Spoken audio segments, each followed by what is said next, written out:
When I'm not with Sabark a lot, I really like this track that I take in a place called Brimpton.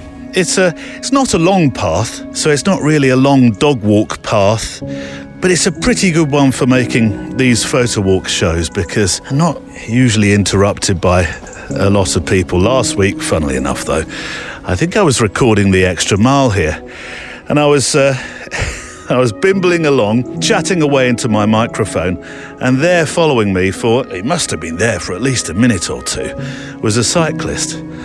He was quite happy. He didn't bell to go past me or shout, "Excuse me." He just, he cycled silently in stealth-like fashion behind me as I was chortling away. I think he was just, I don't know, listening to the podcast. Let me make a sketchbook image so I can just put the letters down so I can show you where I'm walking. It's another, well, the last couple of days we went from, oh dear Neil, are you going to talk about the weather? No, surely not. Yes, I am. We went from having scorchio to blurio again with the sky. And it's overcast today, it's featureless. So actually being along this path and making photographs of the path that is, so it's got canopies really that just criss and cross most of the way along. Certainly when we come towards summertime, when it gets quite overgrown. f6.4, shutter speed 1/2/5, ISO 2500. Surely not. No. Let's go ISO. Okay, ISO 1000 f4. Here we go. A sketchbook to start the show. The photo walk. It's so much fun to get to see places that no one else can see, to photograph something that's never been photographed in that way before. That's Chris Payne. It's fascinating, like Chris says, to see behind the scenes, to understand what makes things tick in the world, to peek behind the pale green curtain that hides the great Wizard of Oz. This thing we do, photography, whether it's something that's a hobby or whether you can or do earn pounds, dollars, euros and goats per square inch for pressing the shutter, it's a magical access all areas pass. I know I've said this before. It's like the camera is your calling card to say, I'm curious, I am. Could I just make a few pictures of you or what it is that you do? When you'd never ask otherwise, would you? Now, I'm being a little flippant here because my guest Christopher Payne photographs in the most extraordinary access all areas places. So yes, I know you just can't waltz up to the front gate of a military shipyard and say, here's my Fujifilm X100V, I'm curious. Could I just pop in for a moment and photograph you bolting together your $4 billion nuclear submarine? But in general terms, the camera can be a backstage pass to stuff, large or small. You get to see stuff that you otherwise, wouldn't. From my own experience of photography, it's meant that I've been able to photograph on a movie set, albeit a small, low-budget movie, where I think I was... yes, I did. I had a turn at stirring the fake blood in the bucket as well. But I've been hired to make photographs of people in the most vulnerable moments of their lives. And more recently, I've been stood in the middle of a West African dance in a Kankaran festival, getting wonderfully and unexpectedly tearful, actually, as the rhythm and energy just seemed to carry me to I can only describe it as a sort of out-of-body experience. No, there weren't any mushrooms involved. But I will say this. Photography has helped me embrace and truly understand the words that are sung by Louis Armstrong when he sings, "What a Wonderful World." Photography did that and continues to do it for me. Christopher, or Chris Payne's world of industrial photography, is absolutely filled with moments like that, where he could qualifiedly look back and say, photography took me there, so it did. His 5 books include Making Steinway Pianos, Photographing New York's Forgotten Substations from the inside before they got torn down, Asylum, which visited the closed world of state mental hospitals, North Brother Island, the last unknown place of New York City, and his latest book, Made in America, which shows us an astonishing range of how things are made, looking, if you like, at times actually into the machines, but not always. We talk so much about legacy on this program because however you record stuff, whether that's with a camera, with a notebook and pen, or perhaps with sound or video, Chris finds himself in the kind of position where I think his work will truly live on for generations. His official title may indeed be one of America's most respected industrial and architectural photographers, but I think he is in many respects, with what he does, a bit of a photographic Time Lord. Today on the Photo Walk. You know, with a lot of things, you just have to find those little beautiful moments in the chaos that give you a sense of clarity and kind of visual peace. What is a little unnerving in a place like this, you can't bring your phone. And if you take it out, someone will come up to you. They're watching everything I do. And there are also a lot of armed guards around. And so I love going out there and learning how things are made and then translating that into something that's beautiful, that can hang on a wall or appear in a magazine. And sometimes I get sidetracked because I love to show how things are actually made. Like, what is that moment like with the pencil when it's sharpened and they put the metal tips on, or how they make a piano. I do tend to look at everything that I see around me. I wonder where it's made. Every week I seem to find something that I didn't realize, that might be right under my nose. The American architectural and industrial photographer Chris Payne is my guest today. Welcome along as we make our photo walk together, a show where we walk and make pictures, photographically sketchbooking our time together each week, enjoying the letters and inspirational stories you've sent in, and listening back to special studio conversations with guests from around the world. I'll take a peek into the mailbag in a moment for a flavour of today's letters into the show, but before that, thank you to our extra milers and MPB, who sponsor this show and keep us here week on week. MPB is a website, mpb.com, where you can safely buy, sell and trade quality used photo and video gear online and be a part of the circular economy. Here's how the whole thing works. Go online and type in mpb.com, click the button at the top of the website that says Start Selling and Trading, and just follow the very easy instructions where you're prompted to enter the model name of your camera or your gear, and then you click a box for the appropriate condition. From there, your kit is collected from your front door. It's very easy, and MPB pays you for your camera gear within days. And here's a bonus. If your gear is in better condition than expected, they'll automatically increase the amount that you get paid. They have a price commitment that provides the right price up front, and MPB provides instant quotations that are guaranteed for 14 days. And they never add hidden fees. I'll have a link on the show page today, or simply remember these three letters, MPB. Should we put on the end.com, Neil? Yes, put on the end.com.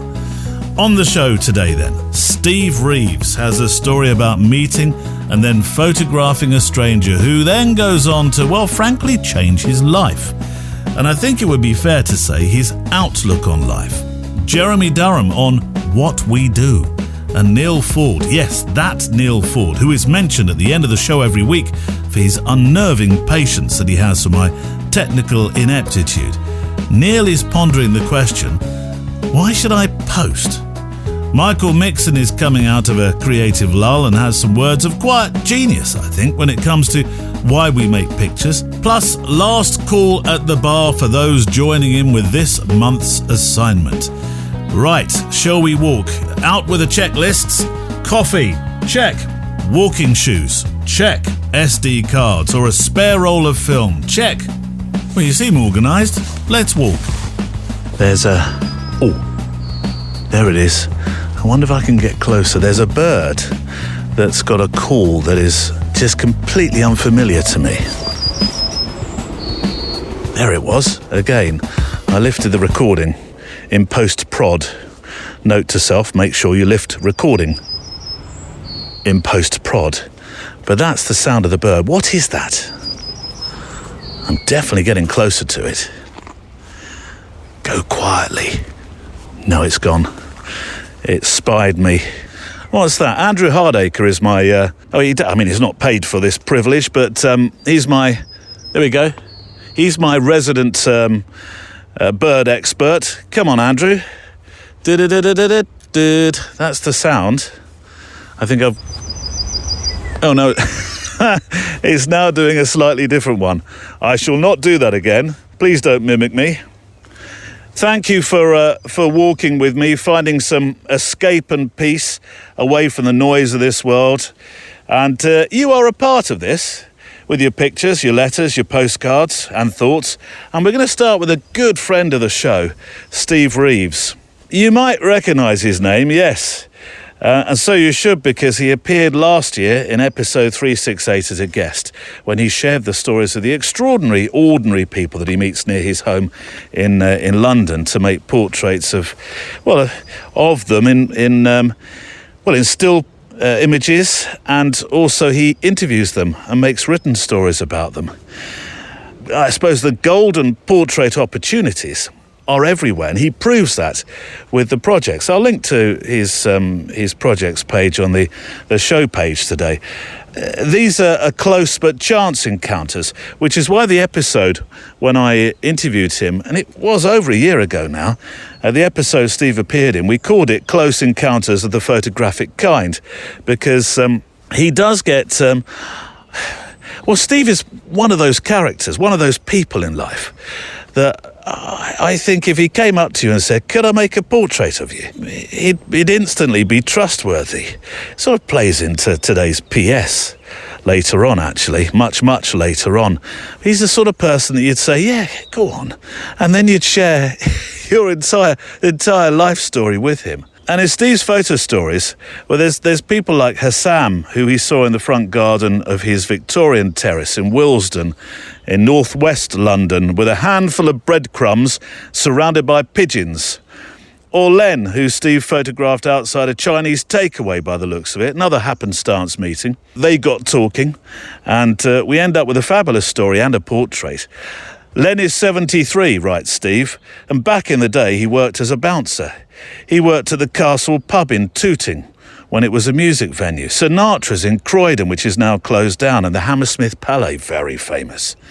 I asked Len if he'd ever had any trouble in this line of work. He said, no, not really. I'm a big bloke.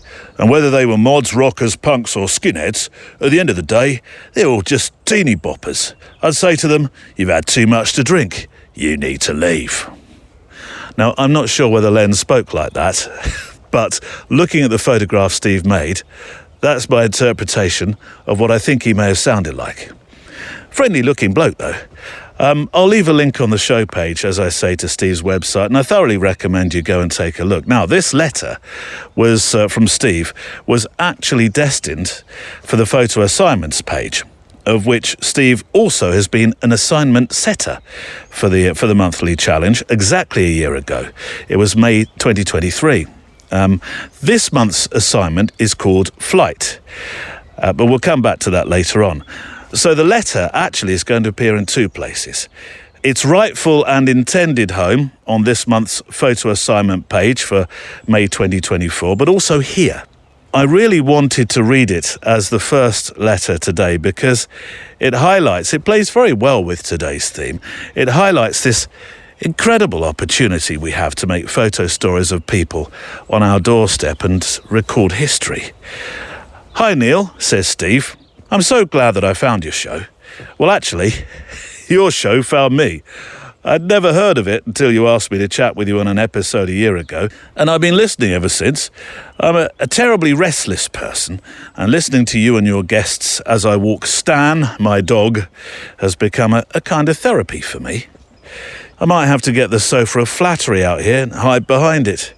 You're saying too many nice things. Your ability to talk in such a relaxed, informative, and often witty way, could you tell that to my kids? Helps me to enjoy the moment, and I often leave my camera at home just to enjoy walking and listening. It's the only podcast I listen to. Steve, you flatterer. You're exceptionally generous. Anyway, I thought I'd put this picture of Michael in for the challenge based on the word flight. I took this photograph when I took 99-year-old Michael back to his hometown of Dublin to see his mum's grave. He dreamt of seeing her resting place one last time, so I booked a couple of flights and took him there. It's not the best photo, as there aren't many options for framing or lighting when you're crammed into an economy seat on Aer Lingus, but I'm sending it because of the story attached to the photo rather than the photo itself. You and many of your guests often say that photography is a passport to other worlds. I was only saying that, Steve, a moment ago, yes, and I now wholeheartedly agree with this. My camera introduced me to Michael when I approached him to take a street portrait at a bus stop at the end of my road in South London, and I've been documenting his life ever since. He's now become almost like a relative to me, and he's given me such an insight into the funny, the lonely, the complicated, stoic and sometimes terrifying world of being an older person living in the modern world. Also, spending time with someone who is, to be blunt, at the tail end of their life, but isn't the least bit afraid or bothered by that fact, has really helped me put my life into perspective. And I think it's made me a much happier and less stressed out person. All of this thanks to my little Fuji X100F. I know you said just to put in one photo, but I've also added a tiny iPhone video clip. Yes, last week I said, because we were getting a few entries that had 2 and 3 photos, and as I said, excuse the pun once more, I'll let it fly, in that it's an assignment about flight, just explaining for my other listener. Yeah, I was suggesting that if you could just keep it to one photo, it does help me when it comes to the admin of the show. But I hope you don't mind, but I've also added a tiny iPhone video clip that shows Michael's face as the pilot announces the touchdown at Dublin Airport. I love this moment. Seeing Michael's face light up upon hearing this meant the absolute world to me. And Steve, I love this moment as well. So this picture and the video, Michael's wonderful expression as the pilot welcomes the passengers to Dublin, will be on today's show page and of course also on the assignments page. If you'd like to read more about Michael, and well, it's a very candid story of his life, then please go to the website link that I'll leave for Steve's website. Such a potent story, Steve, it really is. I'm so pleased he shared it. I know a handful of people personally quite well now who engage and make wonderful stories of people they just happen to meet, and usually it's just complete gold. Giles Penfound is one, my friend Giles. Anna McCarthy has that same gift. We've talked about Anna before. These are all friends of the show. And Paul Hudson, definitely another.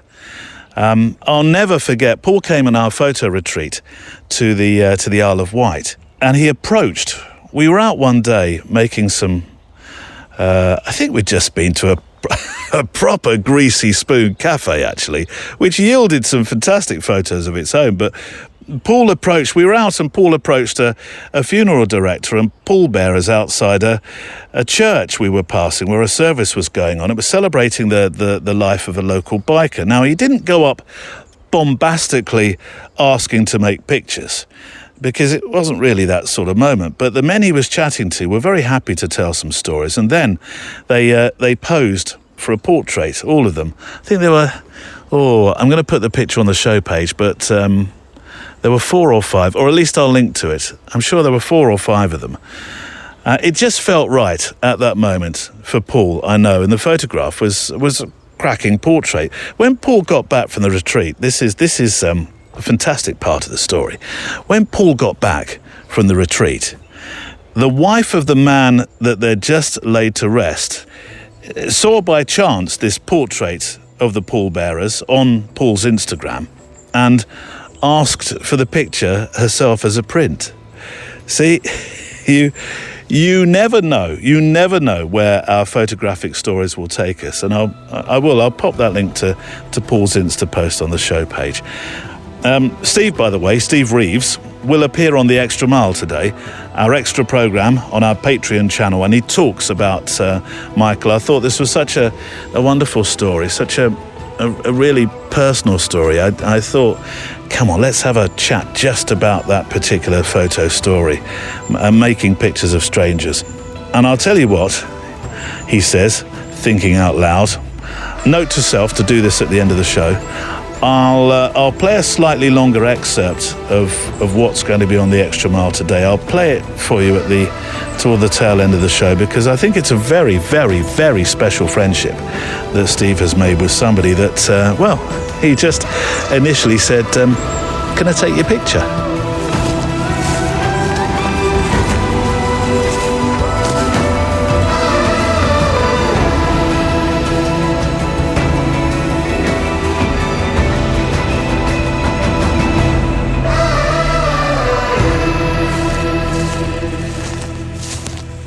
The light's a bit flat here.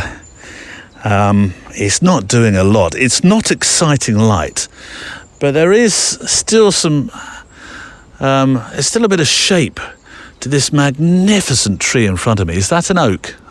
Oh dear, come on, Neil. You should know by now. Anyway, look, let me get a picture, because the path winds round to the right. With the tree just being kissed very delicately by the light. ISO 500, another sketchbook picture to go with my photographs, which I'll put on the show page today, of where I've been walking. F4, 125th, and there we go. Oh, hang on. I shoved the microphone right in front of the camera as I was taking the picture. Let's do it again. Here we go. Same settings, only without a microphone shoved in front of the lens. Two things happened to me this week that have inspired, see, there's the I word, inspired an episode to come. One was a letter that touched on the subject of social media, and the other happened on social media. I spied an Instagram post this week from, not just a friend of the show, but the man who supports this programme through his patient and medal-worthy acceptance of my sometimes less than adequate understanding of computers. And that's an understatement. If I, or we, were an IT company, we'd surely be called I break, he fixes. I'm talking about our friend Neil Ford, Chief of Stuff What Lights Up and Then Reveals Error Messages. It's a long title, especially when you try and spray it across his car parking spot outside PWHQ. But before I read you his post, it's just a short post, let me read this that arrived into the show a few days back, and I think it embraces the feeling that I think Neil is going through as well. From Jeremy Durham. Hi, Neil. I've been listening now for 6 months, and I have a few thoughts about why I do photography. It's been, says Jeremy, as you've said yourself about photography, a tonic to hear people for whom taking pictures is more than simply posting to social media. It's what I do. That's really the sum whole of why I take pictures. I don't think about it, I just like doing it. It's what I do when the world becomes too loud. It's what I do when the news becomes too much. I'm not sure. Do you live in the UK?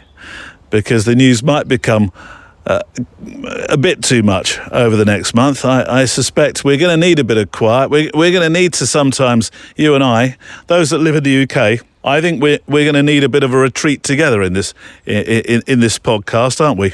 Now, I don't post. I don't feel I need to. I do share, but often that sharing is simply to run off a print for somebody I've connected with. It's simply what I do. That's inspired the poem that you'll hear, and I've not thought of a title for this feature yet. Should we call it Poet's Corner or Photography Poetry Corner? Just for the moment, but it's inspired today's poem, this What I Do, and it's a story that in many respects, in all respects, it plays into what Steve Reeves was talking about in his letter just a moment ago. Paul Hudson and Anna and Charles that I was talking about with regard to them making photographs and printing pictures off or sending them digitally to the people that they've made pictures for and of. And that, Jeremy, your thoughts, what you do, I'm going to come back to in a moment in terms of your thoughts on social media. But before I do that, this post then from Neil, which I'm so pleased I saw, because so often Instagram and Facebook serve me up not necessarily what I'm looking for, but they serve me up what I haven't asked for, instead of connecting me with friends, i.e. Neil and you. It was a picture that I spied on Neil's sketchbook profile. As he has a couple of profiles, he simply said, "I took a break from posting here, primarily because I was questioning the point of it all. Still not fully decided, but for now, I'll be making the occasional post." And with that came some sketchbook images of cars that he'd made, just because he could. I love the vintage Cobra dashboard, by the way. Oh, whew. But it did get me thinking about our relationship with Instagram. And if you will, the point of it all. Why do we feed Instagram or Facebook or X? Do we do it to express our creativity? Do we do it because we're connecting with people? Do we do it just because it feels good to have somewhere to share our pictures and the thoughts that sometimes come with those pictures? Do we do it for the numbers, for the likes and the engagement? Or do we do it simply because, as Jeremy says, it's what we do? And it's no more complicated than that. So with that in mind, I'd like some help from you. The last Friday in June is Friday, June the 28th. So this is plenty of advance notice. And it's the first of our Friends shows, where those you hear more regularly on the show, like Valerie Jardin and Mally Davis and Sean Tucker, they join me to share their thoughts in one place about photography at the end of the month now, the last Friday, that is, in the month. It's slightly different to the more familiar format of the show, and I want to dedicate that first Friends show at the end of June to you and, well, them as well, but your relationship with social media. I want to try and unpick our feelings about it for the first time in terms of this podcast, all in one place. We often do talk about it as a letter or a subject, and I'm sure we will in the future. But I want to do it in one place. I want to have an episode that just digs deep into the subject, and I can't really do it without your help. Yes, I can talk to my friends, and yes, I will, and they will clearly give their thoughts about it, but I'd really like yours. Really, I would. Hopefully, it'll be as revealing as in places perhaps even cathartic. There may be stuff that even pricks our consciences, really. Maybe it will have us, and I'll include myself here, question exactly how or why I use it. But I do need your help, so please, here's the email address for your letters. It's stories@photowalk.show. Stories@photowalk.show. And here's a very open invite for you in turn to be very open about how you use social and how it makes you feel. I sense those who use it for business reasons may have slightly differing thoughts. Or will they? I don't know. At this point, I'm going to pass the baton over to you. Don't be thinking you have to write lots of long letters either, in case that scares you slightly, where you think, oh no, have I got to write a long piece about this? No. Simpler, shorter thoughts are really just as welcome. They truly are. Right, this week's guest, Christopher Payne, specialises in architectural and industrial photography. He's fascinated by design, assembly, and as I said earlier, how things work. His first book, New York's Forgotten Substations, The Power Behind the Subway, offers rare views of the behemoth, I love that word, the behemoth machines hidden behind modest facades in New York City. Asylum, Inside the Closed World of State Mental Hospitals, includes an essay by Oliver Sacks. It's a journey through America's abandoned state mental institutions. North Brother Island, the last unknown place in New York City, and the title of today's show explores an uninhabited island of ruins on the East River. Oliver Sacks by the way, was a fascinating British neurologist and author known for turning complicated neurological cases into compelling stories that the likes of me can more immediately understand. The Man Who Mistook His Wife for a Hat is one such example. And then there's Awakenings. Awakenings, which was adapted into a film of the same name. It starred Robin Williams and Robert De Niro. The two of them together, just sublime acting. It really is. Honestly, it's one of the most moving stories I've seen. Though it's through a Hollywood lens, this idea of catatonic patients being brought back to life after decades of being I suppose somewhere else, may not sound like your cup of Darjeeling for a Friday night's viewing, but I promise it's a tragically, powerfully engaging film that's beautifully made. It really is. Anyway, Chris Payne is somebody who's found that photography is, yes, it's a way to express. And yes, it's a wonderful way to document. But I think for him, it's more. Chris Payne, I think, has a key-shaped camera, because I really believe this is a man who's found that photography can unlock the world in a really profound way. Part one of 2 parts today. Here's Christopher Payne.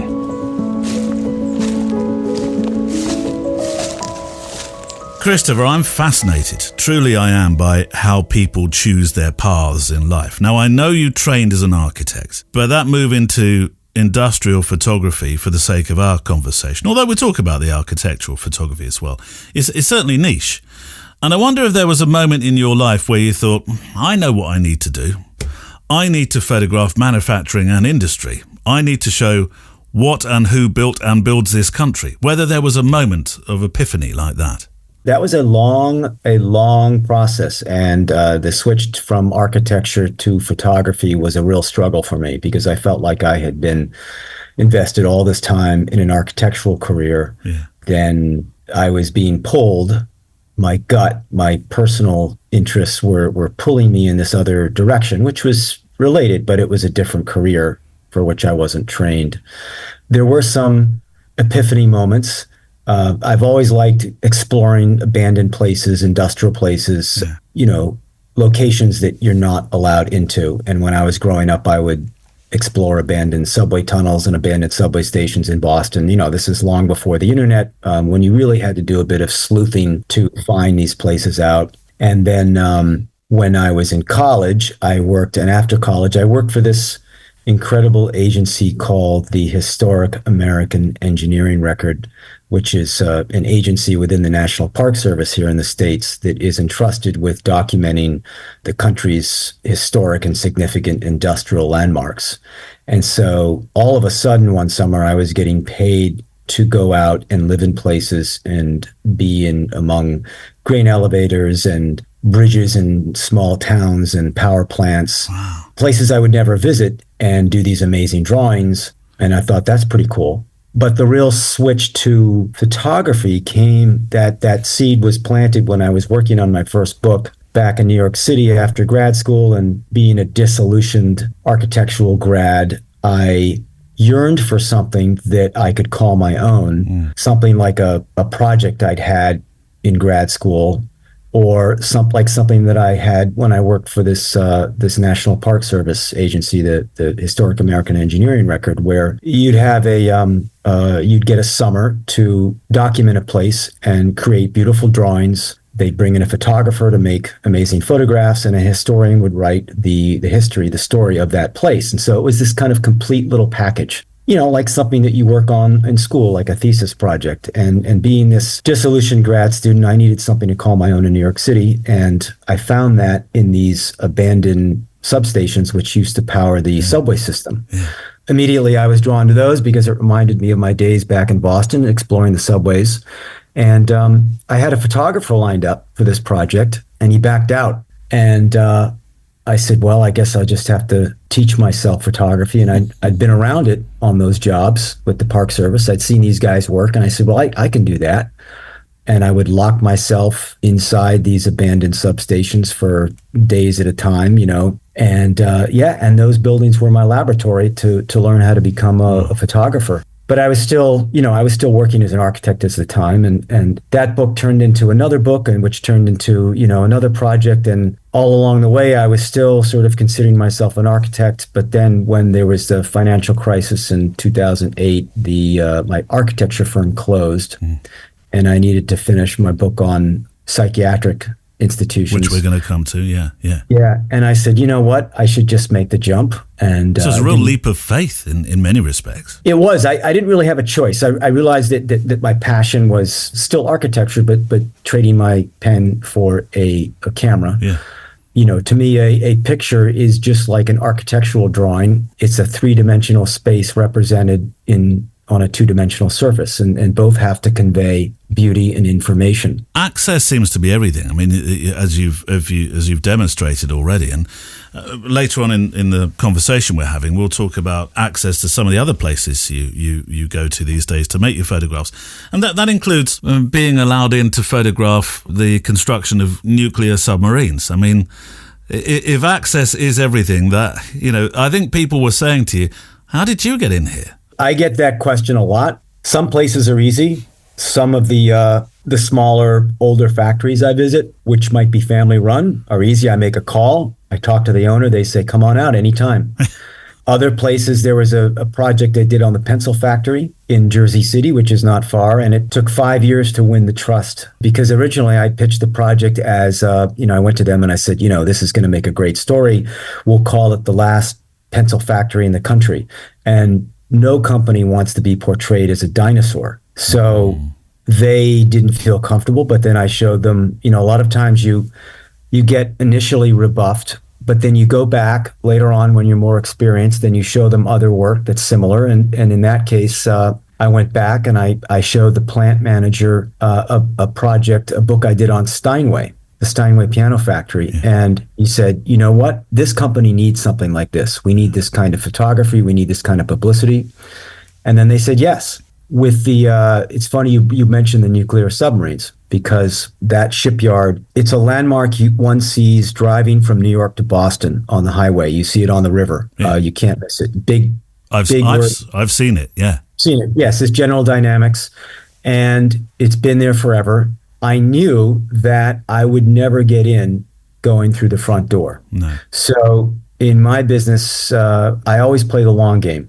And I looked at General Dynamics and I realized they have commercial shipyards. So I got access to a shipyard in San Diego where they do military work, but also commercial work. New York Times published that. General Dynamics was happy. And so when I pitched them the submarine yard, they said, well, the other one looked great.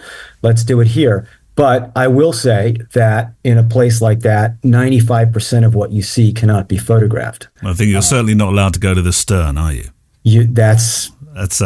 Don't walk this way. Yeah. You nailed it. You will never see the propulsion of a submarine. No. So that's one of the things that I could never.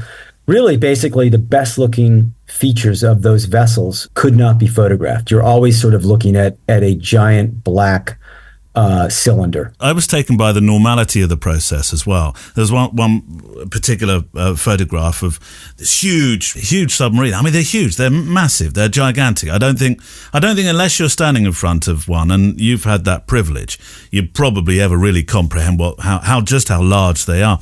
But right down, I tend to notice things like this in photographs. Right down at the base, toward the bow of the ship, was just a chap just sweeping away stuff, just doing what you do. Amongst all this top secret stuff going on, you still got the guy sweeping the rubbish away. Most people don't realize that these big ships, big planes are built by hand. Yeah. And the processes to make them are very traditional. You're taking sheets of steel, you're bending them, you're cutting them up, you're welding everything together. It's all piece built. There aren't a whole lot of robots involved in the manufacture of submarines. Like there are components that go in, but the actual putting together of this vessel is very hands-on and very traditional. What is a little unnerving in a place like this, you can't bring your phone. And if you take it out, someone will come up to you. And this is even when I have people with me, they're watching everything I do. But if you take your phone out, someone will come up to you. And there are also a lot of armed guards around with machine guns. Just to remind you of who's boss. Yeah. And you can't to actually get on, not to go too much into the weeds on the submarine, but it's just such its own world. There is there's a shack at the bridge. There's a little a plank that goes onto the sub when they're finishing it. And there's a little shack, and it's like a guard booth. You can't just wander onto the boat for a quick tour. You can sort of see it being built and in pieces, but once it's finished and a finished hull, you can't just go on. Yeah. I want to talk about the books, but just so I get everything, the ducks in the right row, as they say. You seem to be wearing 2 or 3 hats. There's your architectural photography, the commercial work, if you will, along with the commissions and projects around industry. So is there one that takes a precedence? Is one, I don't want to say more important than the other. That's crude. But it's clear to me that you enjoy your project work. I do. I wish I had more architecture work, because I'm juggling 3 different careers here. Yeah. And each one needs to be 100%, and it never is. I love the personal projects just because that's what I'm interested in. It's so much fun to get to see places that no one else can see, to photograph something that's never been photographed in that way before, and to call it your own, where when people see that picture, they'll say to me, "Oh, I saw this picture of such and such, and I knew right away it was yours." Whereas when one is doing architecture, you are in service to the architect. And, you can see these pictures and you never really know who took them. The personal work is it's a very solitary process. I'm pitching things alone. When I go there, maybe I'm shooting alone, or the people who are showing me around don't quite get what I'm trying to do. Whereas when I'm photographing architecture and working with commercial clients, it's a real collaborative effort. And that's fun to kind of dip my foot back into the architecture world and to experience a project the way they see it. Someone's been working on a building for several years, and that's their life. And so to be granted access to photograph that, to be entrusted with their dream, is a real honor. North Brother Island. Let's talk about your books. North Brother Island, the last unknown place in New York City. It's a fabulous title, and immediately you are drawn to, I was drawn to thinking, surely there can't be a place that's unknown in New York City. It's been covered every single square inch, but no. There's a real feel of dystopia about this one, a real 28 Days Later, Life After Humans. Tell me about this place, because it's extraordinary. It's been claimed back. We have a place close to where I live that was run by the United States Air Force for many years called Greenham Common. And it now is being claimed back by nature. So the fire hydrants are consumed by brambles and bushes. And there's just clues here and there. Sticking out the ground, you'll find a wiring loom. And that's similar to this place, isn't it? Yeah, that project, I learned about that project. I was working on a similar project documenting sites along the waterfront. And, once again, this was in the early days of the internet. And the guy told me about North Brother Island, and my ears perked up because it sounded very similar to the state hospitals, the asylums that I was photographing. What's better than having a project that's close to home? So I got access to the island through the Parks Department, which manages the property. And I had a friend with a boat who owned a marina. And the quid pro quo with this deal is that he would bring his boat up, and in exchange for access, we would ferry the parks workers across to the island so that they could do remedial work. Yeah. So that was a nice arrangement that we worked out, and I would go maybe a couple of times a year. But you nailed it again with the comment about the dystopian world, because once you photograph a lot of abandoned buildings, they all kind of look the same after a while. It's not that difficult because it's just inherently photogenic. Yeah. And so it's a matter of going there at the right time with the right weather, but everywhere you look, it just kind of looks cool. And so I was thinking, what's the point of this? And then I sort of saw it in a different light. And I realized, wait a minute, I'm not looking into the past. This is actually looking into the future. The future, yeah. Because the thing with North Brother Island is it's actually still in the city. And so when you're on the island, you hear the sounds of the city all around you. There's an ice cream truck. They probably don't have it in England, but it's called the Mr. Softy truck. Oh, no, we have it. My mother used to tell me all the time, Chris, that if Mr. Softy was sounding the siren, that meant there was no ice cream left. That's a good. I'm going to tell my daughter that. That's great. And you can hear that truck on the island. It's crazy because the sound carries over the water, and when you're on the island, you feel, on the one hand, you feel very much alone and apart, and like you're the last person on Earth, and yet you just kind of have to open up your ears and look across the water, and you realize you're still in the city. And so it does have that like dystopian quality where you see this is what happens when property land is just where they walk away. And that contrast, I mean, you see it in any abandoned place, but the contrast, the effect of that is much more severe because it is the backdrop of the city is right there. Yeah. And so it's like this reference that you have to look at. It's intriguing, isn't it? How quickly nature draws back what was taken from it. I don't know if you've watched Life After Humans, the Discovery Channel show. I've not watched much of it. I watched bits of it, and the program was about how quickly would nature take back the world? How quickly would the things that we think are going to stand for centuries, maybe thousands of years, actually not really last much more than 50 to 150? And I think your pictures show that nature very quickly, invasively, will take it. Thank you. We'll have that back. Thanks very much. Yeah, and the buildings, like with buildings, once the glass breaks on the windows or once the roof leaks, it's done. The plaster falls off the walls. But what I didn't realize about a place like North Brother, and I only discovered this after digging up historic photos, is that there were all these lawns and streets. Yes. You assume that a tree has been there forever. And when I looked at these pictures, I realized that the island was in the 1920s when they were building all these other buildings that aren't there anymore. That it was like bare. It was just like as barren as a golf course. They planted some trees, but it was always like tree-lined streets and sidewalks and pavement. And then after, I think it was Hurricane Sandy in 2012, there were some trees that were uprooted, and you can see how when they topple over, right underneath them, 6 inches is a street. And that kind of blew me away when I realized, like, wait a minute, it's not just the buildings. It was this entire community kind of way of life that has just been buried. And that community, which they developed on this island, which was an integral part of the city, that they could walk away from that, as well as the buildings, and just leave it overnight. That kind of interested me more in the end, more than the architecture. What's the appetite for books like this from publishers? When as a photographer, you're thinking, right, well, I think I've got a great body of work. There's no doubt about that. I think this is destined to be a book. It's a niche within a niche. Yeah. My first book about the substations, of course, that was over 20 years ago, and I think that was back when there were more publishers and there was more of an appetite for, kind of niche architecture books. Yeah. Pictures and words and drawings and, a little more theoretical based. But I based that first book on a series of industrial typologies that the publisher, Princeton Architectural Press, was doing at the time. And so I said, this is what I want to do.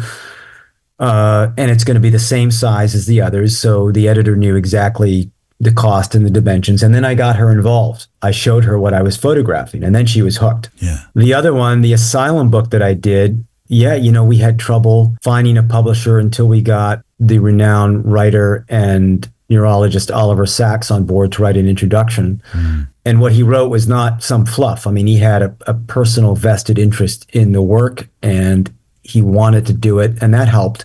But I found with all of these book projects is that if someone wants to do it, they'll do it right away. Yeah.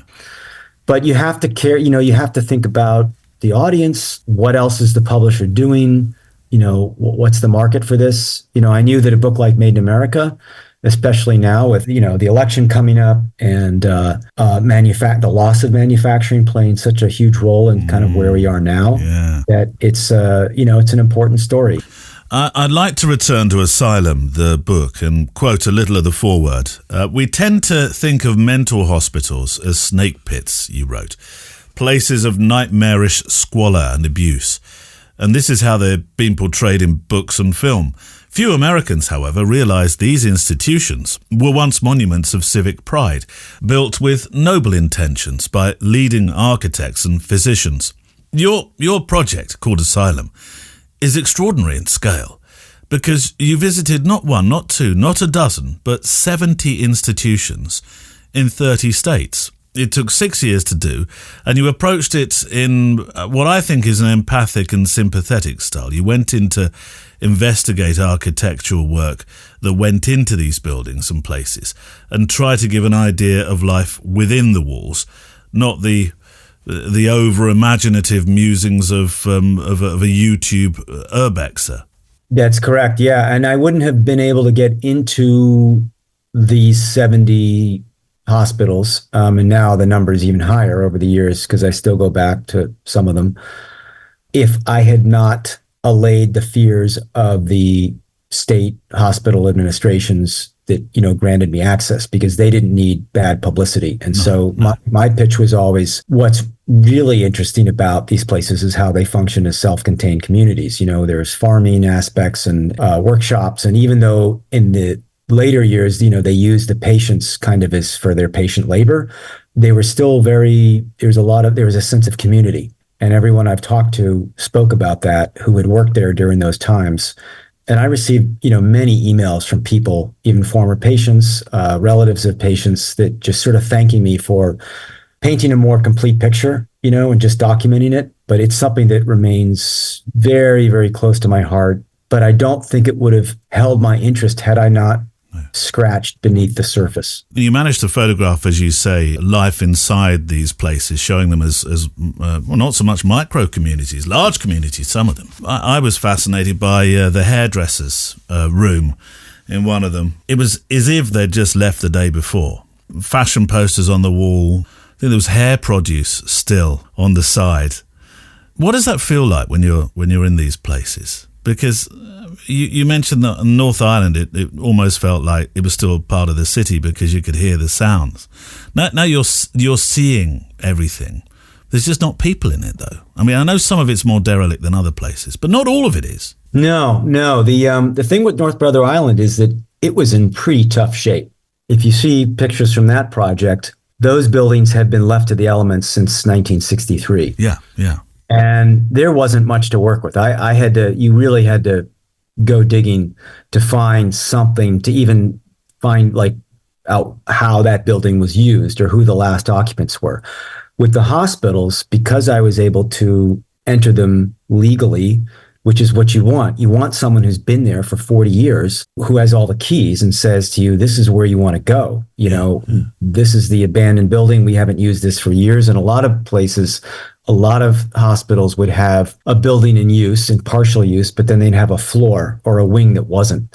And so they just left it like it was. It wasn't like its own kind of ruin. It was actually still, they might even still have power, but they just hadn't used that space in, a few decades. And so that's kind of what you want, was that time capsule element, which was very rare to find. And a lot of times I'd go to a hospital and I would only make a few pictures. You mentioned the beauty salon. So every hospital would have a beauty salon, and finding a place with the best, most intact beauty salon, that one part that told that part of the story the best, visually. You might find other rooms similar, but they wouldn't be as in good condition. So what I was trying to show for the book were the best examples to make it look not abandoned, like, people were mistreated, because as soon as you layer in that patina of broken glass and, rubble and debris and graffiti, then it looks, we project our imaginations and our fears.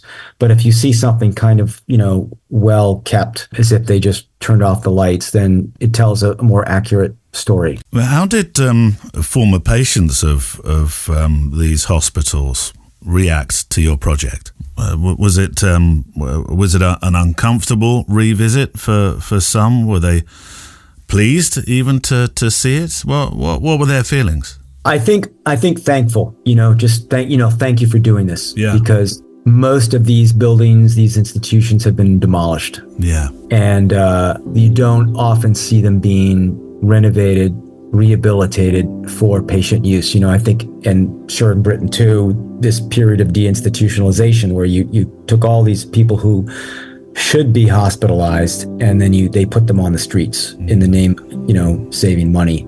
Yeah, there's the sense that I got was that people were grateful because for whatever reason they're too big to save, or they're in the wrong location, or no one wants to pay money to convert them. But it's kind of like a race against time. But I was really touched by the people, because you never know how people are going to react. And certainly when I started this project and I wrote this, that what amazed me was telling people about the project and dreading the kind of like response, like, why are you doing this? And yet everyone I talked to of a certain age said, oh my God, that's amazing. My aunt was in a hospital, or my grandmother, or even like a sibling, or I was used to play squash, and the teacher who was my instructor said, oh yeah, I played in a band, and we used to play in the state hospitals, and wow. Like I realized that it affected a lot more people than I realized.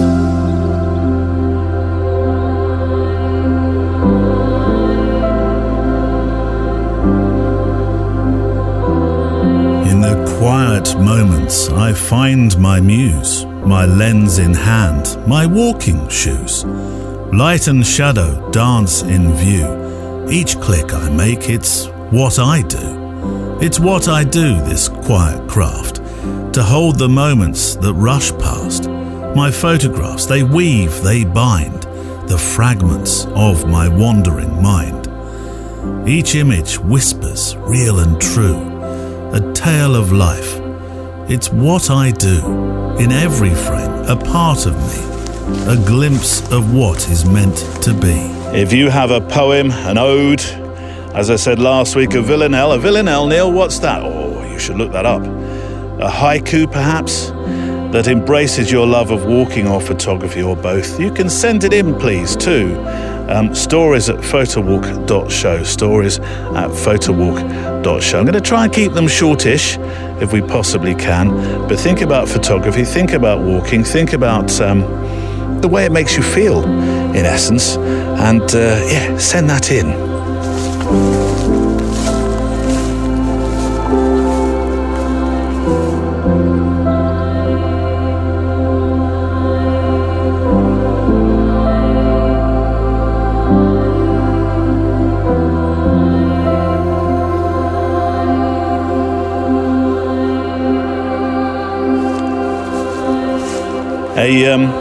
A few weeks ago, Sean Tucker was my guest, and we were talking about your 5 points of creativity, an idea that could work, I suppose, in many facets of your life.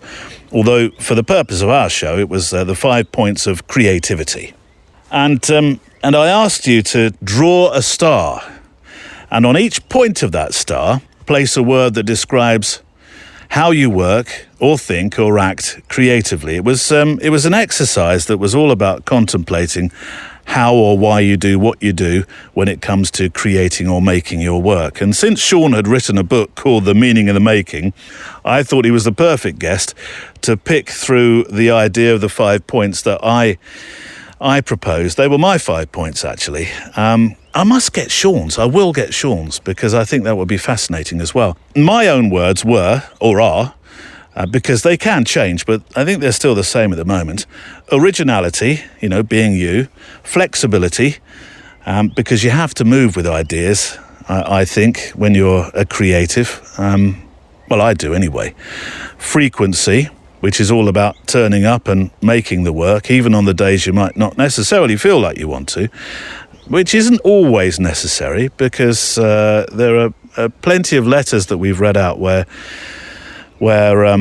people have felt they needed to take a break, escape for a moment. For me, the frequency is important. For me, do you hear that a lot, don't you? For me, it's one of those popular cliches on YouTube films. But frequency is important, yeah. For me, if I may just say it, it is important, because that's the way the podcast gets done, week on week. Enjoyment, that was a very important point in the star. There's no point doing it if you don't enjoy it. And then belief. Oh, that so often plays into well, it's a conversation I have, actually, with myself quite often. I think most creatives probably do. Well, a letter came flooding in response to this idea. Not quite what I was expecting, but I always love Sir Michael of Mixonville's take on stuff. So bear with us, here goes. Hi Neil, I've been in a creative lull for a while now. While I do still photograph, nothing's been floating my boat. In fact, that boat sits at the bottom of a very boring lake. No monsters or mermaids to jostle it loose, just some drab crabs that come by periodically to use it as a rest stop while they're on the way to do whatever it is that drab crabs do.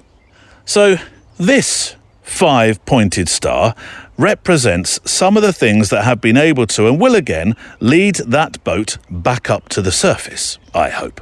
So here goes, 5 points. Regularity. Even though it can be deflating to go out day after day after day and take photographs that leave you underwhelmed, you probably won't get that photo on day 20 that whelms you if you don't go out on days 1 to 19. See, this is like frequency. Maybe I should call this one consistency, since the word regularity makes me think of bowels.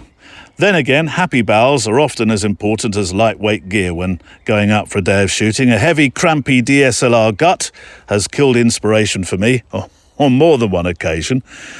Movement, second word. This goes hand in hand with consistency, regularity, and happy bowels for that matter, but it's more focused on the collecting of new experiences. Moving out of your comfort zone or simply moving out of your routine. While there's value in seeing the mundane in new ways, sometimes you just need new experiences to feel that creative jolt again. This is why I love travel, Michael, or why I'm beginning to appreciate travel more and more. Diet, my third word. This refers to what you consume in the form of other creative work.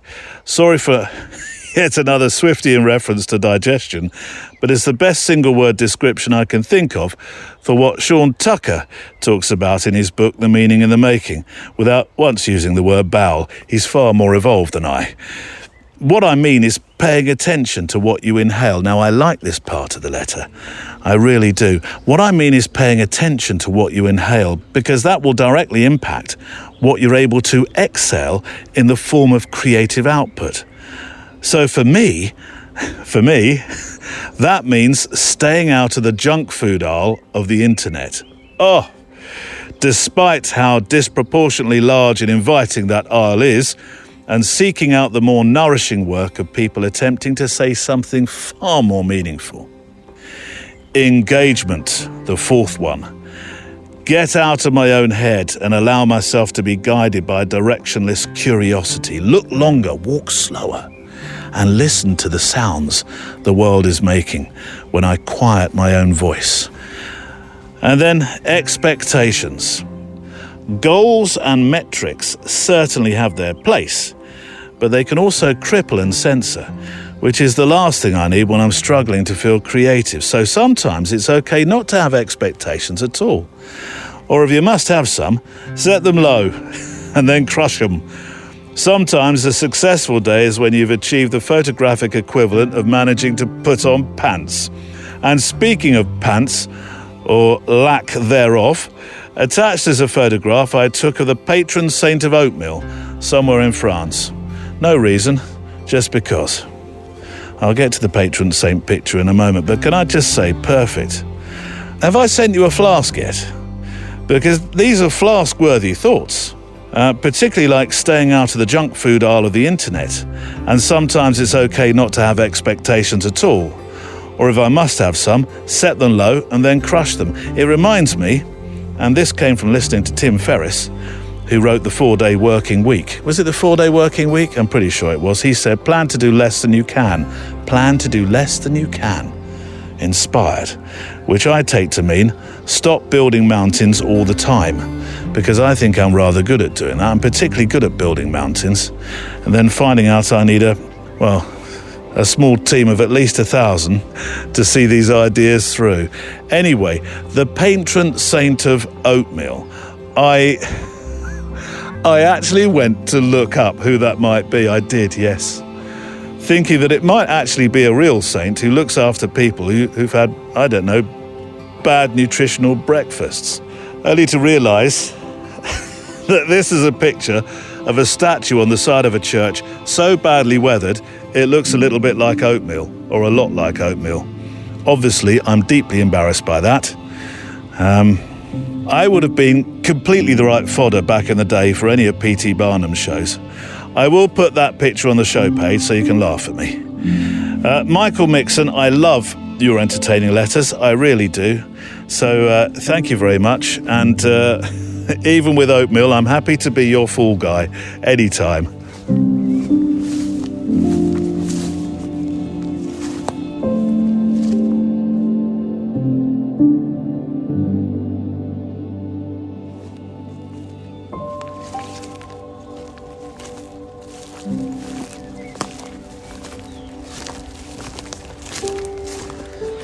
Now there's just one more week to get your pictures of flight in for the May assignment. And the quality of work and the quantity of work actually has been absolutely, well, sublime.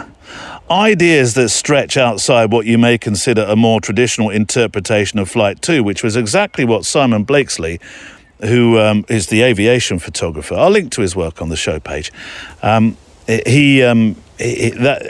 sure that's the idea of what he was setting. That was partly what he said. You know, don't think necessarily about flight in the traditional sense, i.e. an aeroplane.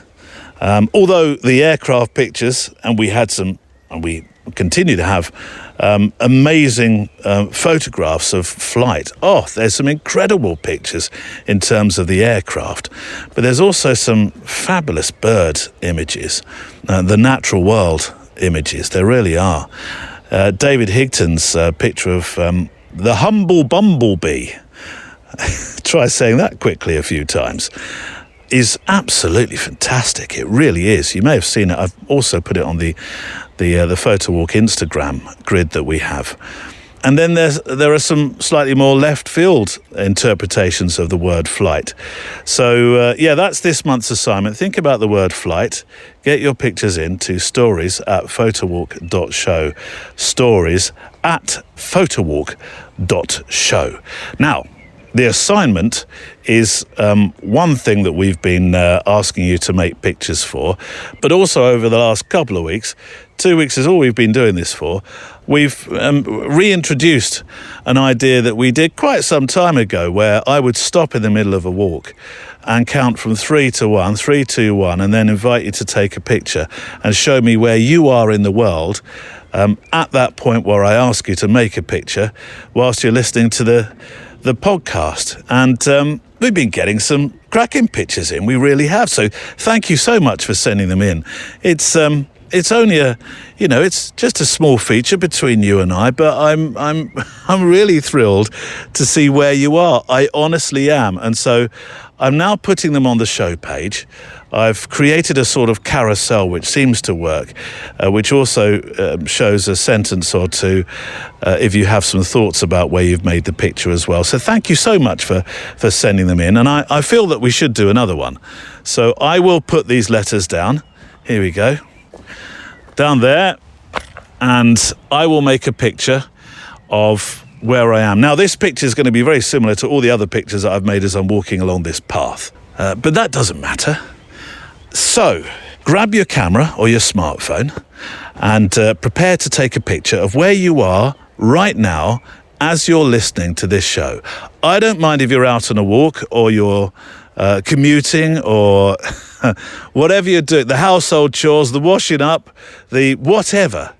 Keep it clean, obviously. But prepare to take a picture, and this will be a social experiment as much as anything as to where you listen to this program. So here we go. I'm going to make a picture. I'm at f4, 640 ISO, 1/2/5 shutter speed. That's where I am technically as I make this picture back along the path. But I'll count from 3 to 1. Have you got your cameras ready? Come on. Go on. Go on. I know, look, you're on a train. I know you're not, but that other listener, yeah, you're on a train, but you can still make a pic. Do it clandestinely. Go on. Yes, come on. Right, 3, 2, 1.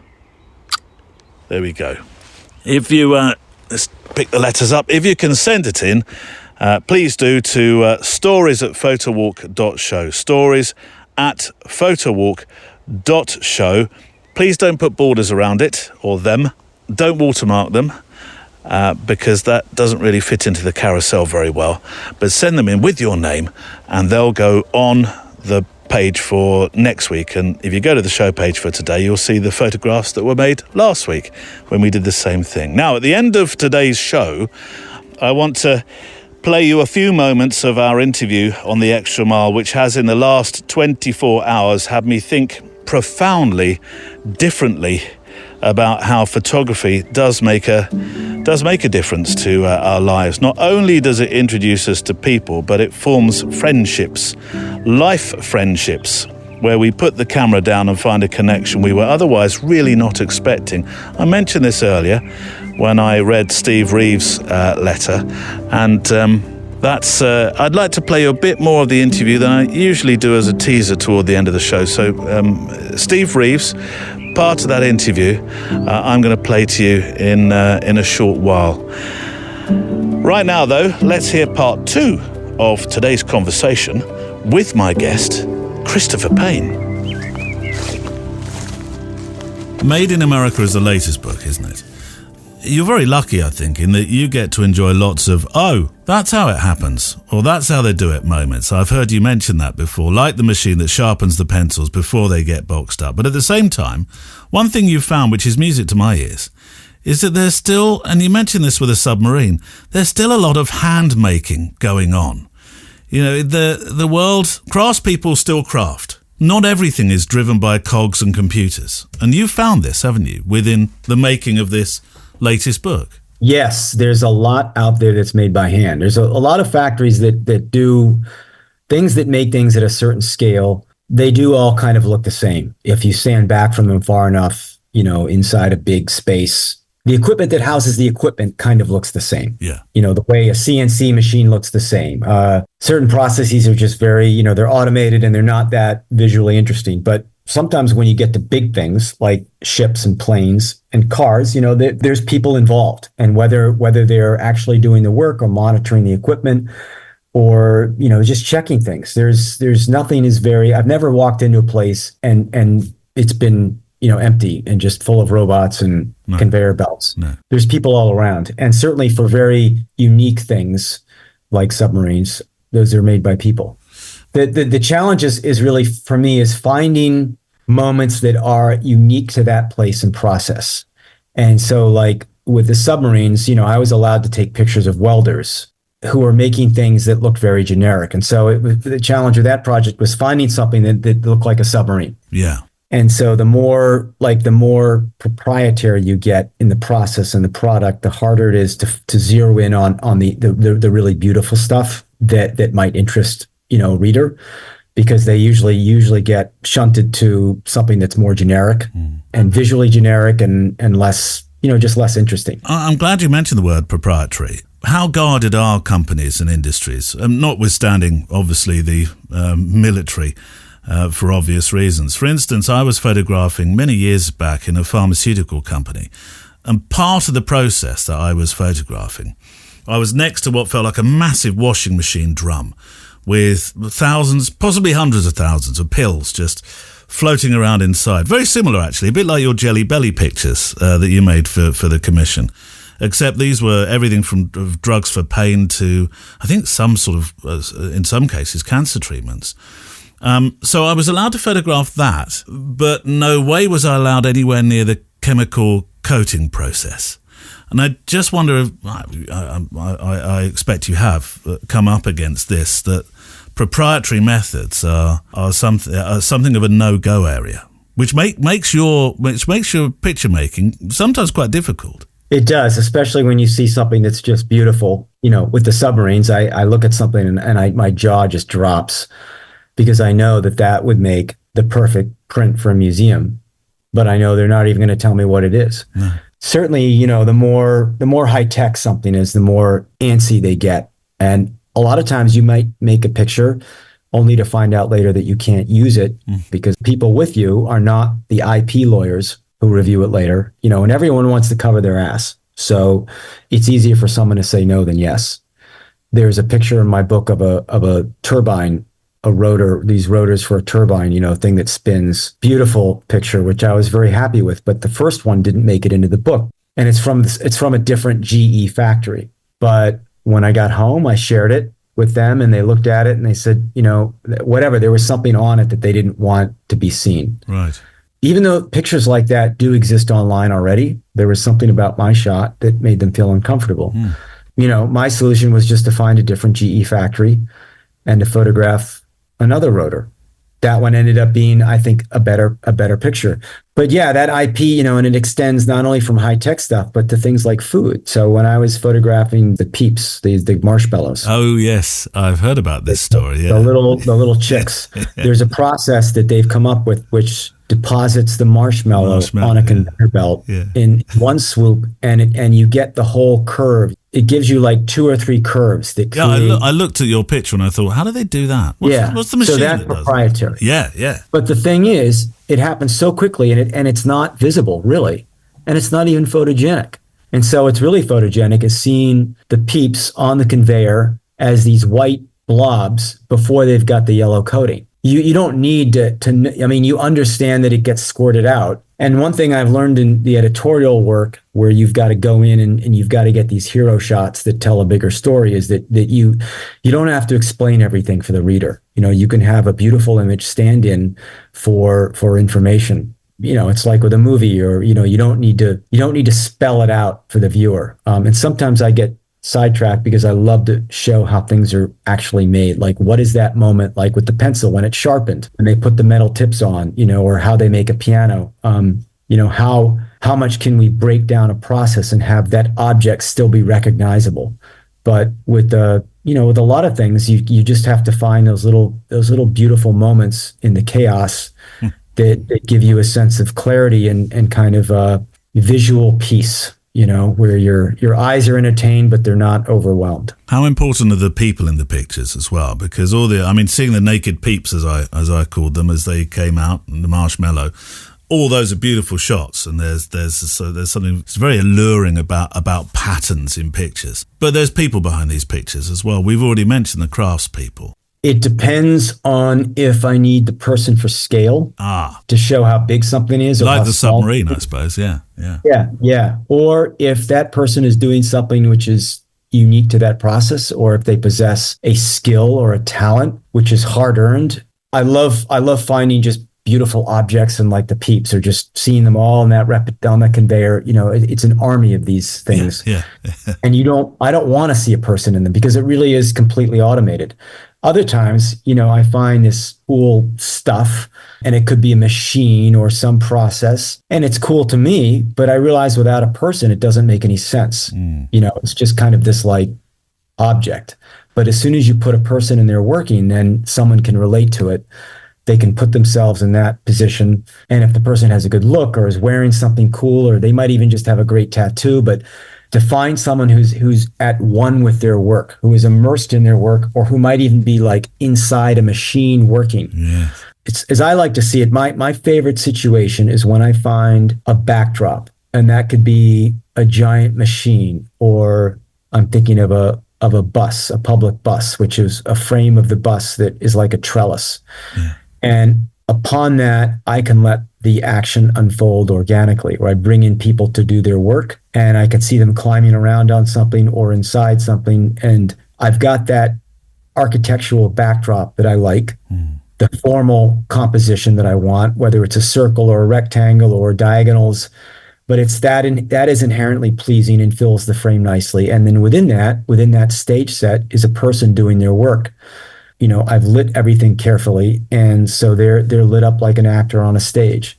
Lighting, actually, this rewinds back to the pictures you did for Asylum, the book Asylum. Is it quite technical at times? Are these multi-lit? Because some of the rooms look like they're perfectly lit with daylight lighting, and it's the day that they were in use. But of course, you've had to bring in lighting because there's no electricity, and I would imagine in factories, it's probably a little bit easier because you've got a lot of lighting. With the Asylums, I got pretty lazy, because Yeah. the lighting was evocative in them. Yeah. They were designed to be daylit. They were designed to be bright and airy on the inside. On the outside, people think they look like prisons, but they're not inside. yeah, inside there's actually a lot of great light. And so Right. I tried to retain that. And I was also working on film with a 4x5. And even though I had Polaroids and I was doing test shots, it was still a hassle to lug around lights. And often then you're giving up feeling for documentation. With the factories, it's the opposite. The lighting in factories is usually very harsh or bright. The spaces are very cluttered, chaotic, messy. And with the lighting, I can just eliminate the background, It's the other focus way on around. what I want to do. So there's very rarely in a factory will I say, oh, this looks great. I'm usually almost always adding some kind of light, either just to brighten it up or to take it out and make it more theatrical. I think of companies in this country, one particular printing company I used to work with who made books. I think of these wonderful Heidelberg presses that have a kind of a musical rhythm, all this sort of hypnotic resonance about them. And I wonder what you're more drawn to, because you've worked in companies that are high tech, and you've worked in many companies. And have a look at your projects when you started, going behind the scenes of substations that were no longer being used. I mean, your work has changed, hasn't it? It's developed into showing America at work rather than America putting to bed these old places. That was and that was a conscious decision. When I started doing the asylums and the substations, there wasn't a whole lot of what you call like abandoned photography out there, right? No. And now it's just everywhere. And now it's like ruined porn. And I've told that story, and those stories weren't about abandoned buildings. They were about how things worked, how they were put together, how those substations were this industrial typology where the buildings were designed around the machines. They were purpose-built structures, which as an architect really appealed to me. And same with the asylums, is that these buildings, these communities were designed to do kind of one thing. And it's easy to lump them also into the abandoned, ruined porn genre. And so I felt like I needed to get out of that and to distance myself from that and to tell a different story, one that was more positive, but staying true to my interest in showing how things are made and how they work, peeling back the layers. And so, yes, I wanted to tell a more positive story. And I felt that the challenge of, just because it is such a challenge to photograph these places, that was one way to kind of differentiate my work from everything else that's out there. You get to indulge, as I think I've already pointed out, really, all our childhood fascinations, I think, such as photographing behind the scenes of subway trains where they go to get refitted, how aircraft are put together, how Boeing and Airbus, by the way, because I know the two don't speak or send Christmas cards to each other, how they let you into the factories. Did they know that Chris Payne was turning up, or did the jungle drums not beat and say, Chris is coming, quick, hide all the good stuff away from him, he'll give all the secrets away? But these places you go to, I often talk about photography being a passport to curiosity. I mean, if ever there were a job in photography that allows this to happen, I think Chris Payne has it. Thank you. Yeah, it's really hard to get into these places. Editorial. If you have an editorial backing, that's how I got into Airbus. That was through a commission. Yeah. But I didn't get a lot of time on the factory floor. With Boeing, I did Boeing because I wasn't happy with the work that I did at Airbus. I felt it could be better. So, right. And I knew I needed some particular kinds of images that were more large format, less editorially driven, but more like just, kind of hero shots. And so that's what prompted me to get into Boeing. And Boeing occupies such a kind of, mystique and mythology, in American industry, and in Washington is like the world's largest building, the factory there, and which I hope to go to. But to not do Boeing for the book seemed to be like a disservice to American manufacturing. For that, they do kind of really roll back the red carpet. It depends on who you get, and how much time they can give you, and you have to realize in this day and age, all of these places have in-house photographers. So they don't need any more pictures of their factories. They're not really commissioning photographers the way they might have once done. They're not as eager to show what they're doing as they used to. And certainly Boeing these days is getting a lot under a lot of pressure, a lot of heat. Yeah. And, I look back now and I'm grateful that I got into some of the places when I did, when things were better. But usually if I don't get into one place, I try to get into a similar factory, or I reach out to them again in a few years, or, maybe they're introducing a new product that makes them more amenable to letting someone in, or maybe I finally get some magazine to want to do a profile, and then that makes it easy to get in. A lot of these places, even with my reputation now, which I think is pretty good, they wouldn't let me in because there's no media backing. They're not just going to let you in to take pretty pictures, which is unfortunate. You photographed in a golf ball company. I don't have a lot of questions about that. But I wonder, it's only because I had to set the pub quiz for the local school. And one of the questions I found was how many dimples are on the standard golf ball. I've asked this question of so many people, and not one person yet has come anywhere close to it. And I was thinking, look, this is the first person I've ever spoken with since setting that question, which is only a year ago, who might actually be able to give me an educated guess. No idea. 336. 336? 336. Standard, that is. You got to realize when I'm there, I'm looking at it purely from a visual purpose. Yeah, but I thought you might have noticed the dimple number. No, I didn't even think about that. I was just so excited to be in there. That was a lot of fun because with the golf ball, like pianos and pencils, you know what you're looking at. You do. Every step along the way. You know it's some kind of ball for, but you don't realize that it's actually, the cores are baked almost like a waffle and like a waffle iron. It's a really eye-opening experience. Yeah. How does it work in the planning phase? From where do your ideas come? I mean, you've got these books and Made in America, which it seems to me actually there could well be a Made in America part 2 and 3 and 4. But I mean, is it a case of you driving along a highway and you think, oh, where are all the tires for these trucks? Where do they come from that I'm passing? Is that the way your brain is creatively thinking? Yeah, at this point, I have a pretty good handle on what's made here. Like there are a lot of cars made here. There are a lot of car factories, but you don't need to visit all of them. So you just have to kind of zero in on the ones that you think would let you in, or that are making a great product, or that, have an interesting history.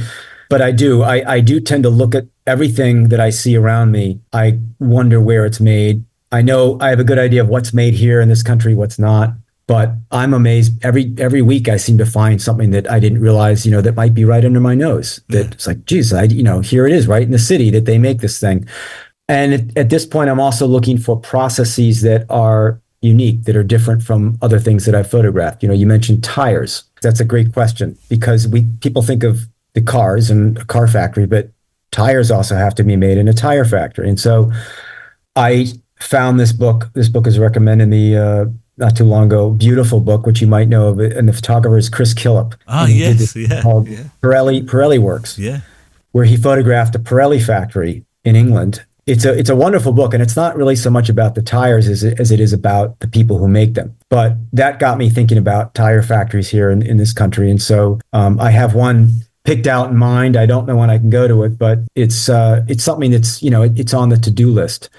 Like the work I do, a lot of stuff I find myself, but I do find myself looking back at previous industrial photographers and the work that they've done. And so I look at the work they've done and I say, do they still make that in this country? Could I find something analogous in my time, as a comparison, or just because what they've done was so beautiful. And unfortunately, a lot of those industries just don't exist or have been shipped to Asia. And so, I really am looking at historical photo for which there is no modern counterpart here in this country. But I love to draw that kind of inspiration, and I keep those photographs, their images, always in the back of my head as something to reference. And it's interesting also to read about the processes, the struggles that they went through. And this Chris Killip project really struck me because he approached that. He was invited to photograph this Pirelli tire factory, and he went in there. I think he thought it'd be a lot easier than it was. And he realized that he wasn't able, it was so dark in there and so everything was moving and chaotic that he wasn't able to kind of zero in on the beauty of it. And he wasn't happy with any of the pictures he was making. And he was freaking out because he had this exhibition coming up and he had to produce the work. And he ended up moving to that town and embedding himself in the factory every day so that everyone got to know him, and he was like a fly on the wall, and going back to his old school ways of doing things, which was working large format, with a flash. And it's just fascinating to think that he had to kind of turn his whole way of working, which had been much, outdoors, more documentary, shoot from the hip, handheld, and he just couldn't do it in the factory. And so it's good to know that these other masters, and I still consider myself a student, but that people who came before me struggled in the same way. I wonder actually how Chris Killick may have answered my final question then, seeing that he was prepared to move his entire world for the story, his stories. His why might have been because he just wanted to be enveloped by his craft and with the people who feature within his pictures. But what's your why? Your driving mechanism, to use an industrial metaphor for this question. I feel lucky to see things that other people don't get to see, and to learn a bit more about the built environment and how it's put together. As an architect, we're taught how to put things together, or take them apart. And I just felt like that knowledge is always incomplete for me. And so I love going out there and learning how things are made, and then translating that into something that's beautiful, that can hang on a wall or appear in a magazine, that is appreciated by other people, and that lets me keep doing that. No one's getting rich off this kind of work. The goal is just to be able to do it, and to do it on a level that keeps you entertained and inspired, and that continues to reach a broad audience.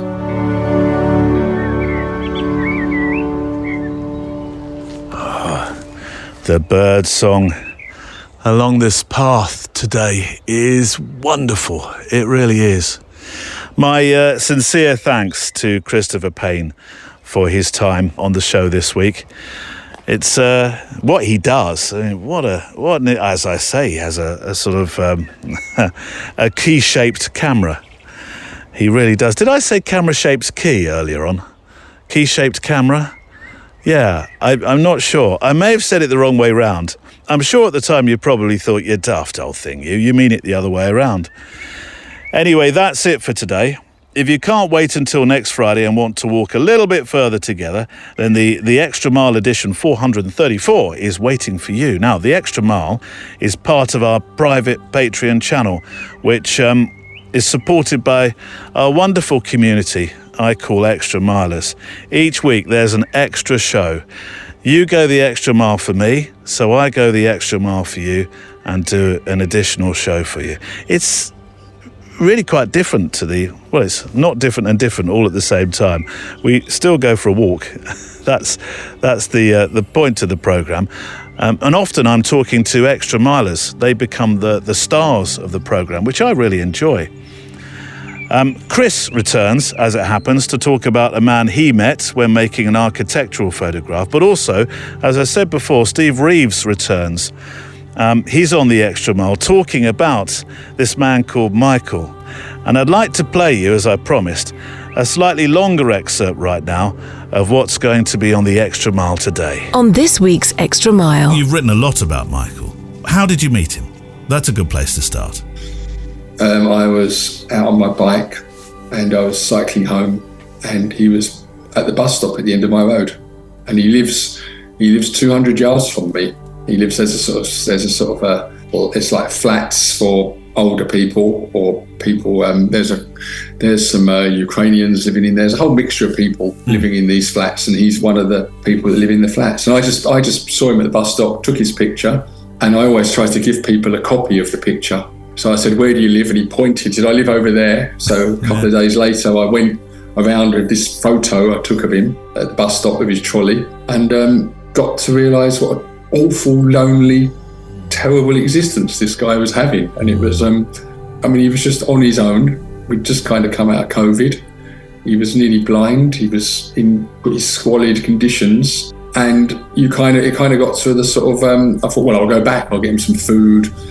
I'll spend some time with him, just as any human being would do. Because if you actually meet someone face to face like that, you kind of think, God, I can't just walk away. Yeah. Particularly as he lives so close. I walk past his flat every day. That was a couple of years ago, and I've gradually sort of become his kind of carer, I suppose. Well, I am his carer. He's got carers, a company that come in, which is employed by the council, but it's incredibly sporadic and it changes every day and it's a different person. And so I try to go every day just to make sure he has some porridge or some sausages or make sure he eats something every day. He was incredibly candid with you very quickly as well, wasn't he? He told you about his mother, Josephine. Yeah. And it was an abusive relationship that his mother had with his father. And he tells that in quite some detail. It feels to me like you're his carer, but you're his listener. Yeah, and it's weird because I'm quite interested in dementia and stuff. And the more I notice, like if I have to go away for a few days, I'll come back and his condition will have sort of dipped a bit because he's just not talking. And I find that the more I talk with him and he talks with me, it seems to be there's some sort of neural connections that happen or something. It's the isolation that is the thing that seems to sort of be the biggest enemy of his sort of cognitive function.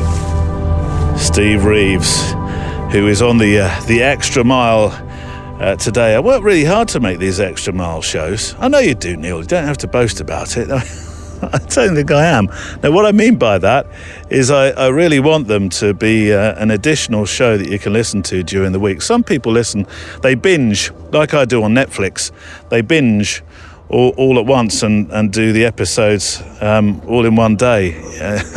But others sort of hold the episode back and or so you tell me, listen to it during the week. So we have sort of 2 photo walks together, one on the Friday and then the following week on the Tuesday or Wednesday, something like that. So thank you so much to those who support the show. And if you'd like to hear that interview and hear our extra miles, there's 200 episodes ish of extra material. The Moors, we used to call them the Moor Show. So there's Moors, schmores, no schmores. Much better for your diet, this one. And the extra miles. You can go to the website, all the W's, photowalk.show, and then click the orange button, the top right-hand corner that says support the show. And that will take you through to a page that allows you to join the extra mile. Our PS, some final thoughts to come shortly to the show. Next week, there's no regular show, whatever a regular show is. We're back to Michael Mixon's thoughts. Stop that, Neil. Yeah, there's no regular show next week. It's a family rest and recharge week as we have school vacation here. And it's been hectic in our household, so it has, with our Jack, our eldest, taking his exams. So we thought we'd go and do a few different things next week. So there's no regular title, but there is an opportunity to listen to some of the wonderful guests who have appeared on the Extra Mile. So it's a special edition to walk with, if you will. You know me. I'd miss you otherwise, I really would. Our PS is to come, but before that, we do need a play-out song, just to make some final frames to, or think about what's been said today, and there's been plenty said today. It's from Patrick Lemieux and Ziv Moran. It's called Beautiful Morning. A perfect accompaniment to the end of our sort of late spring, early summer's walk. Except it isn't. Looking in the sky and thinking that's a bleh sky. That's not a beautiful sky. It's not really very expressive as a sky. That's a bit like one of those speeches that people make at weddings, where you know they've written it 3-4 weeks beforehand when they say, everybody looks beautiful, and you look around the room and think, do they? I think there's a few people in here that look like they've been dragged through a hedge backwards, such as the amount of wine they have consumed. But yeah, so go with me on this one. It's called Beautiful Morning. I think it's a song that brings about... hang on, this will rescue us. I think it's a song that brings about a metaphorical warmth. Patrick and Ziv, over to you. I don't mind saying I roll out of bed and I roll up. Ooh, stretch my back and legs. Well, now what did the younger me become? I make some coffee and a plan, and I decide on oats and eggs. Blow my cares away. Ooh, prepares me for the things that come. Yeah, beautiful morning. Keep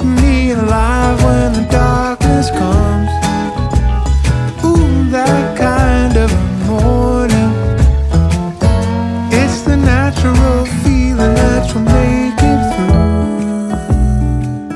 And I have barely begun moving as I am out through seas unknown.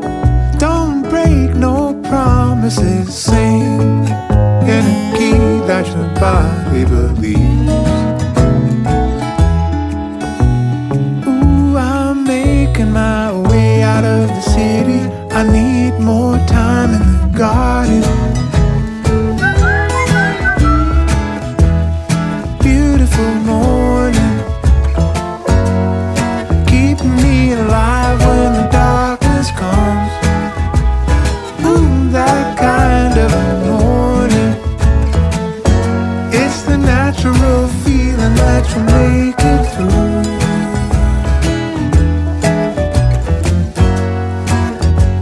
It's all I need to hold on, hold on, hold on. Yeah, it's all I do to hold on, hold on, hold on. And it's all I do to hold on. You know I hold on, hold on. Ooh, that's all I do to hold on. Patrick and Ziv Moran. Oh, I like endings which are sort of unexpected within a song. A kind of curveball ending, really. That song has that. Just a few closing thoughts before the PS. My sincere thanks to you. If you are or you're about to become an extra miler, we'll keep building this community of kindness in the photographic and walking world together. A safe place to share our thoughts about this thing that we do and love, photography and walking. Now, if you could help me, please, I'd be very grateful. On the show page, there are some handy buttons. I know those buttons, Neil. You've mentioned them before. Have you pressed them then? Oh, no, not yet. But I plan to. Well, they're underneath the player on the show page, the player that has the show. But also be sure to press the follow or subscribe button on your podcast app so that I can be sure in turn to let you know whenever there's a new episode out. And if you know somebody who might like to walk with us, join our newsletter, won't you? And you can forward the goodness to a friend. Just say, look, I've had this newsletter. I just want to pass this on to you because, it's this podcast that I listen to, and I think you might just enjoy it. My thanks to Neil Ford, who looks after IT, Andrea Gilpin, who's across Instagram, and Kelly Mitchell, who looks after our Facebook members. You'll need a postscript for the show. Today it's standby. I'm about to go highbrow here. Today it's Fyodor Dostoevsky, a Russian novelist known for exploring deep psychological themes, but I know you know that. I am not qualified to make out that I know much about him. Like that squeamishly ghastly but very funny and tragic scene from The Office, where Ricky Gervais, as David Brent, makes a complete twazzock of himself by trying to outsmart somebody in the office who clearly does know who Dostoevsky is. I'll put that link on the show page today and you can wriggle and squirm behind your own sofa watching that. I would not dare offend you by otherwise reciting YouTube highlights of his life, but when I was looking for a PS, I did find this, and I think it plays very well to the show's theme today, particularly that of Steve Reeves and the friendship that he struck up with Michael. So, from Fyodor Dostoevsky, we sometimes encounter people, even perfect strangers, who begin to interest us at first sight. Somehow suddenly, all at once, before a word has even been spoken.